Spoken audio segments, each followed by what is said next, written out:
1. About 10 years ago, I worked for a national manufacturing company that made building products. At a plant that made low-pressure laminate boards of all kinds of thicknesses, textures, and designs, colors, patterns, etc. Due to the vast array of products running through the 3 short-cycle laminating lines, the lines were controlled and maintained via various primary logic controllers, PLCs. 60 minutes of downtime on a line meant $10,000 lost production. Now, I was on call at this plant 24/7, by myself for 5 years, with a crew of over 100 plant operators who had been told to call me 24/7 if anything went wrong on the computers or those goddamn zebra label printers that print these stickers for each pack of board. Which meant I was pretty time poor during the day, so started working later and later to work on projects just to keep up. I was young and this was the first in-charge role I'd had, so I was keen to prove myself. One of these projects ended up being an upgrade of the workstations that the electrical engineer and shift electricians used to program changes into the PLC logic itself when there were electrical or mechanical issues that the lines couldn't cope with. These machines were all running software like Rockwell RS Logics and Siemens PLC interfaces.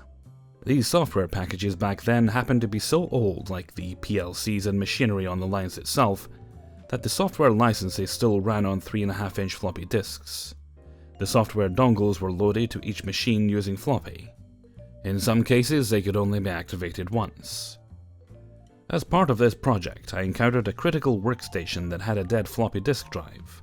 This highlighted how dangerous this current method was, as a dead floppy disk could lose a $20,000 license, paid to replace each time, as I was warned early on, before activating, so I quickly used a freeware utility to take a disk image of each floppy drive itself and store them as a backup on my server and tapes. During this, I also learned I could use this method to, illegally, clone the licenses to multiple machines. Didn't do so, but I proved it could be done in an emergency. Where I screwed up was telling the electrical engineer how smart I was to avoid a future disaster, who then relayed this to his manager, the maintenance supervisor Bill. Bill was an old-school electrician who didn't mind making shortcuts if it got the job done, and considered himself my manager because IT should be treated like the other trades. Never mind I reported to the plant accountant locally, but technically was an IT department employee out of head office. So Bill, having heard from the electrical engineer what I could now do, decides during this upgrade project, and without telling me, that he didn't need to purchase new licenses for the PLC packages. An easy 15-minute online process of providing company details and a purchase order number. Because I could just clone them and save us this money. 3 machines, $60,000. So he would have looked great to the plant manager.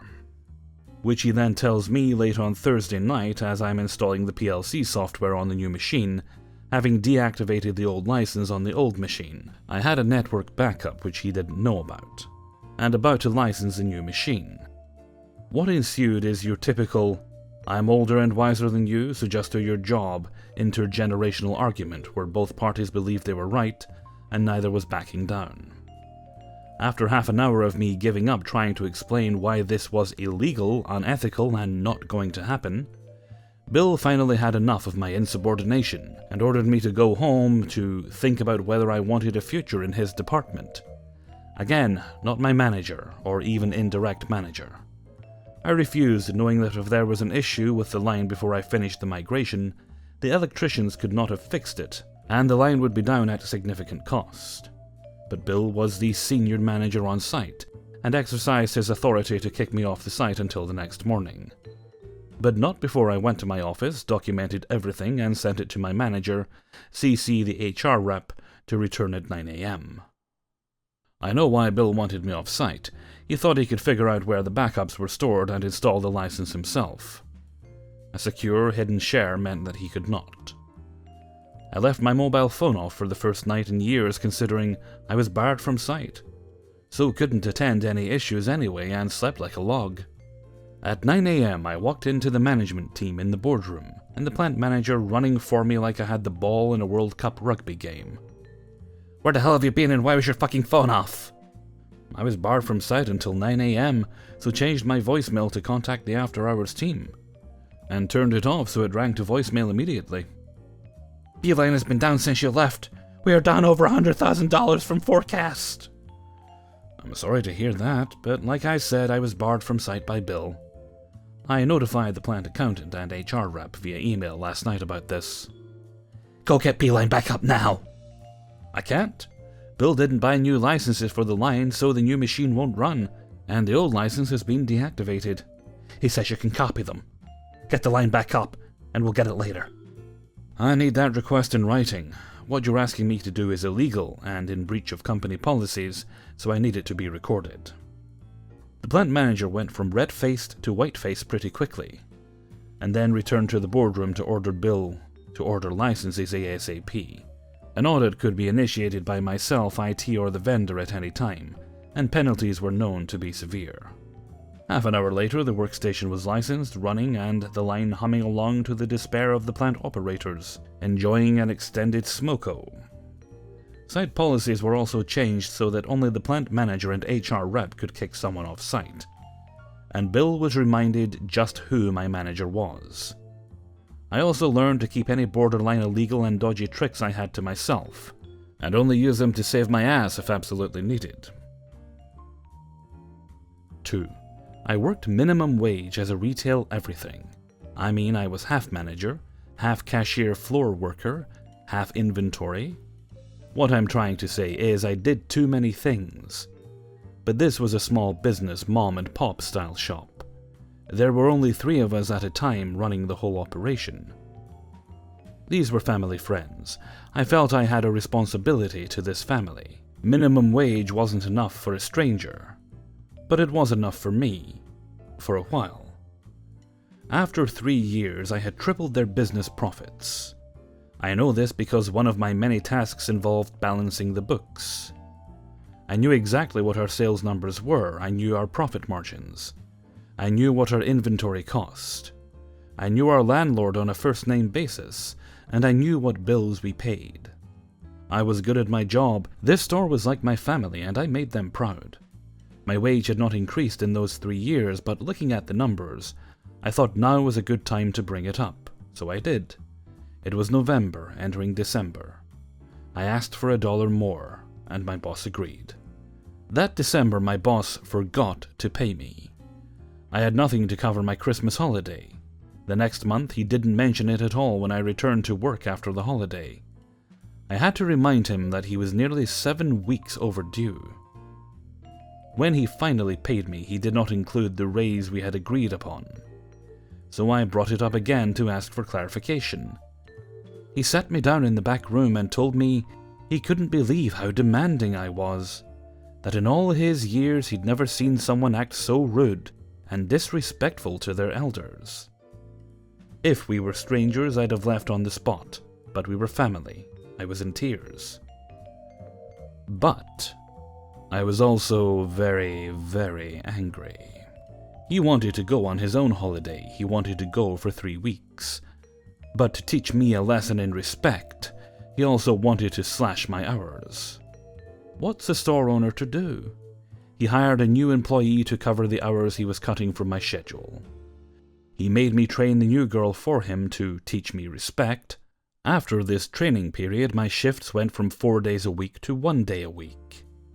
This way he could give me a decent raise on paper, but pay me a quarter of what he did before. And his new employee accepted the lowest minimum wage. I didn't object. As a last-ditch effort to save the business, I offered to spread my shift out and come in for 1 hour at the end of each day to check the new employee's numbers, but he refused. He wanted me to feel bad. I felt terrible.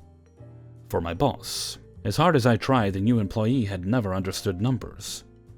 I had tried and failed to teach her how to calculate her sales numbers at the end of each shift. This poor girl was straight out of high school and had too many other subjects to think about. If we'd had more time for training, she probably would have learned it. But my boss cut my hours too short for me to go in depth about it. And who was I to argue with his schedule? That's why, when he went on holiday, and I couldn't be around to check this girl's work during the rest of the week, the business lost money. On the days I wasn't scheduled to work, thousands of dollars in sales went unaccounted for. Hundreds of dollars of cash were miscounted. Numbers were typed incorrectly into our computer system, rendering our inventory counts useless. After 3 weeks, he returned to an absolute mathematical nightmare. The sales numbers for my 3 days of work were perfectly accounted for, and 3 times higher than what our system reported we sold the rest of the week. Although who knows what the real numbers were. I think this made him angry. He really wanted to teach me a lesson in humility. In my last full shift, a customer tried to return something large, and I told them our store policy to the letter. Only my boss had the power to return that item, to make sure it would be returned properly. I did write a note on their receipt that they had tried to return it to me, but I was following store policy and leaving it for my boss to handle when he returned from his holiday.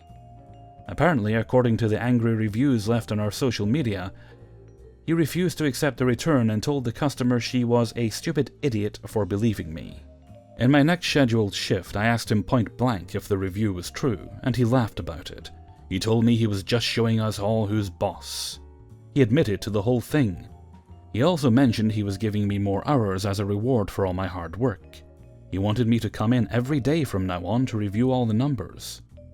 I came clean. He'd given me a lot of time off in the past few weeks, and during that time I'd found a new job. I made it clear also that I had never once disobeyed his instructions or broken store policy. Every action I'd taken had left a paper trail. However, he had broken every single agreement he'd made with me. My payday dates, my wages, my scheduled hours. Things that could be proven by my expert paper trail to our Ministry of Labor. And his behavior and comments around customers were posted on every social media review which he admitted to.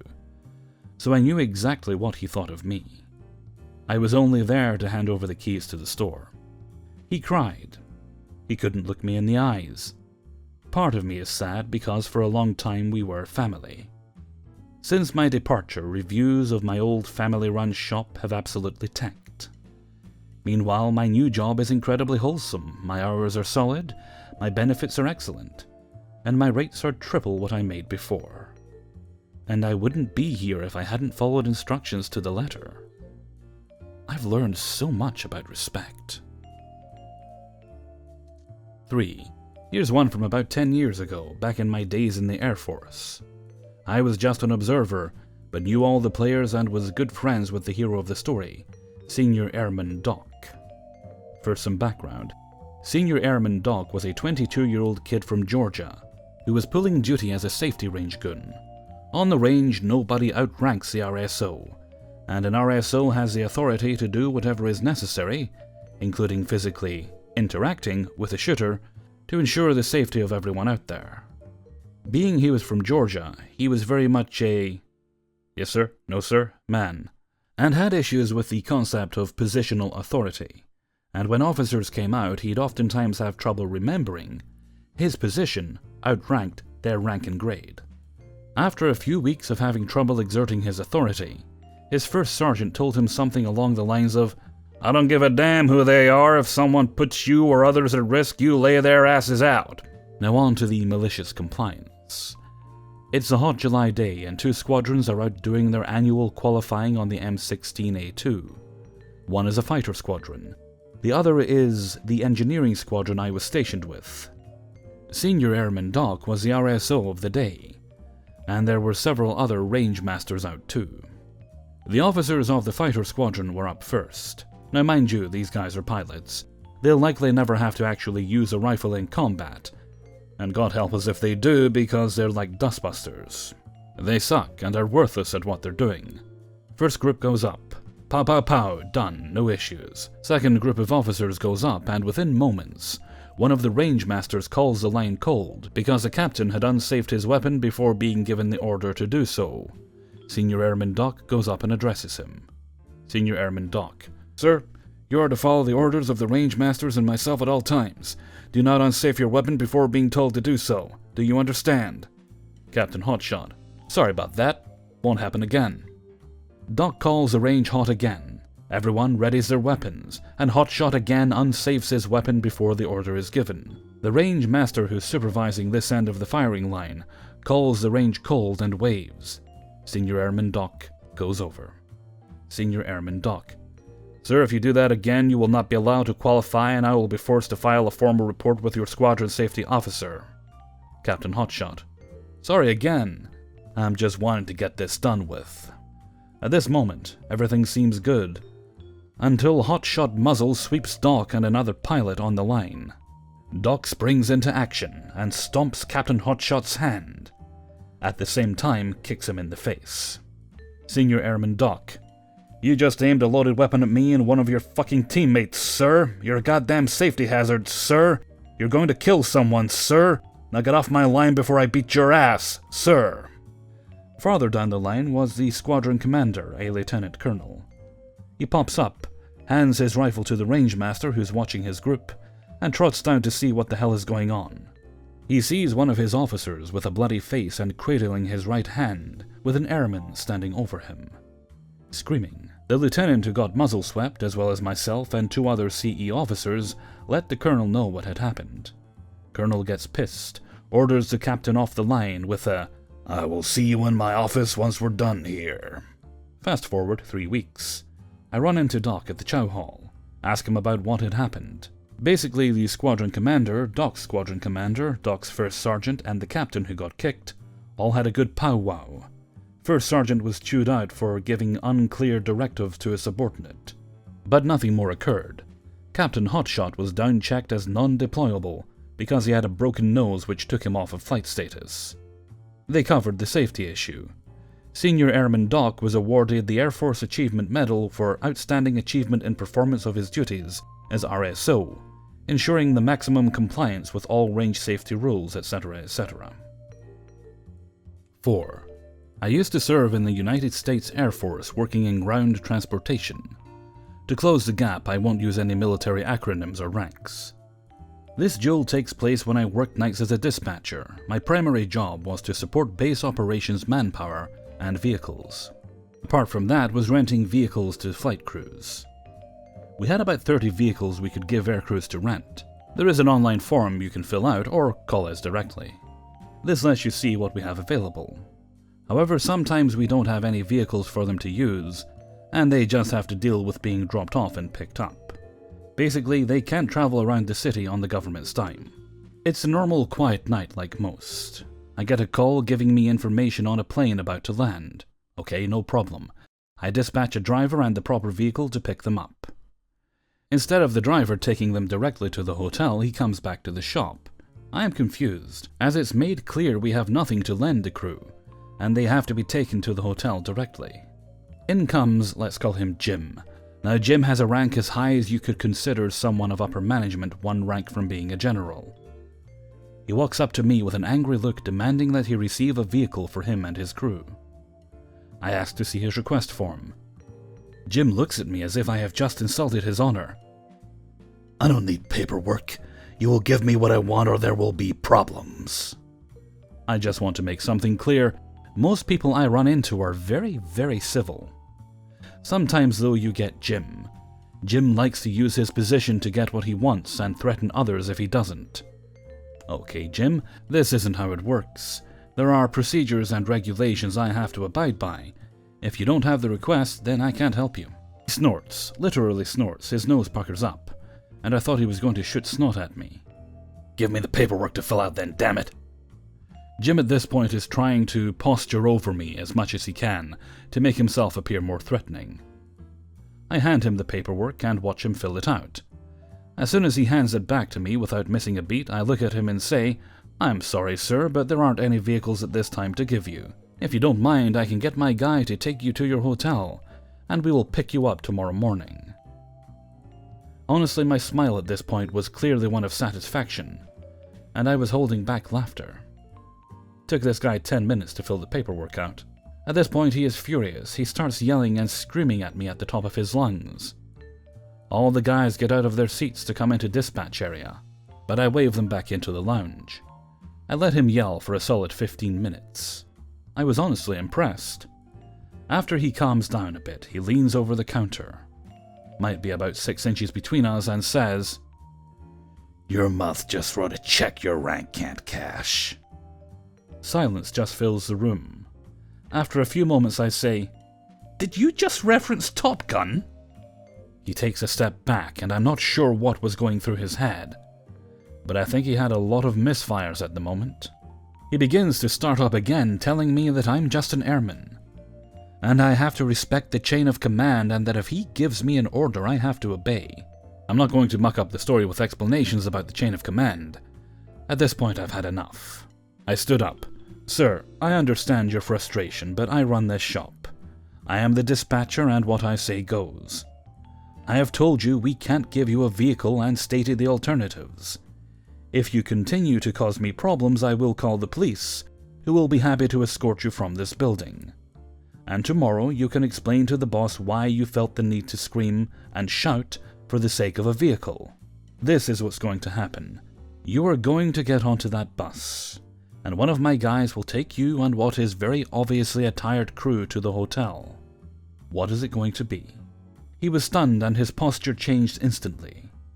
He looks back at the crew, who at this point have turned their heads away as if pretending not to hear. I sit back down in front of the computer, slide the paperwork and information he gave me. I looked down at my rank and back at him and said, Check cashed. 5. I work as an amateur dance teacher on the side of my studies, and in that line of work, I've met some wonderfully motivated students, whom I've helped out to the best of my abilities to get started on their competing career, but also quite a few nutcases. The worst one was a woman who absolutely insisted she was an extremely talented dancer, being held back by her partners, and refused to put in any work whatsoever whenever practice included anything she didn't consider worth her time, such as basic technique, improving rhythmicality, or partnering skills. After all, she was already way better than her partner, so why bother? In reality, though, she was barely better than beginner level despite years of practice, and definitely did not have any talent whatsoever. And that's okay. You don't need to be great at something to do it for fun, and I'll gladly teach anyone interested in learning without caring the slightest bit about whether they are good at it or not, because there's no feeling that beats seeing one of your students improve. Now, this woman was always trying to guilt-trip me into giving her favored treatment, claiming I was the reason she didn't improve faster, that I didn't give her enough lessons, that I failed at teaching her partner to be worthy of her, and even claimed that I should become her dance partner because she had enormous potential for growth and was already at almost the same level as I was. Not true, of course. Someone on a beginner level is not quite comparable to someone trying to get their foothold in semi-professional events. I, of course, did not appreciate her behavior one bit, because she always had this condescending tone, as if she considered herself to be the one in charge during my classes or lessons. Never mind the fact that someone trash-talking their own practice partner is just about the most detestable person I can imagine. You're supposed to work with, not against each other. I myself am not a big fan of the customer is always right policy, but will admit there's some truth to it. So despite feeling like it, I did not straight up ban her from attending my classes. Instead, I waited for her to begin one more of her rants about her own excellency. I just waited for her to finish, and then cue some malicious compliance. Me. You know, you're right. I have not been able to improve you at the same rate as my other students, and I do feel bad about it. Her. Yeah. So how about we keep some extra lessons on Sunday? I can't really afford to pay, but it's about improving your students, not pay, right? Technically correct. I do give generous discounts to some of my students I know have low income, but put in a lot of work, and love the sport. She's neither low income or a hard worker, though. Me, no, I don't think that would help. I have come to believe that my teaching methods just aren't suitable for you personally. No amount of lessons from me could make a difference. I think the best way would be for us to part ways. You should find yourself a teacher that fits you. With that, let's end today's lesson early. You won't have to pay for it. Her. But. Me. No. I know you think you've enjoyed your practice here, and wouldn't want to leave it behind, and as you said, you have your goals set high, So you should just find yourself a professional teacher. I'm just an amateur after all. Thank you for your time. I wish you good luck in your future endeavors." After that, she was quite visibly in shock and couldn't gather herself to properly answer. So I simply turned to the couple who I had the next lesson with, and told them we could start early, thus taking away any chance she had at disputing it then and there, knowing full well her pride would not allow her to beg me to turn my decision around later on. Alas, I have not seen her since, which I am very grateful for. I absolutely hated every minute I had to spend in her presence. Hey everybody, Hellfreezer here, and thank you very much for listening to Revenge is Ice Cream number 8. I was looking back through my uploads there, and I can't believe it's been about a month since I did one of these. Well, thought it was time I whip another one out, so to speak. Also, I'm just going to give a wee shout out here to the author of story number 4. They have a Twitch channel. Bring the channel up so I can see their name. It's Daragon, I think it is. I'll link that next to the link to their story in the description. He's got a big bushy red beard, which I heartily approve of.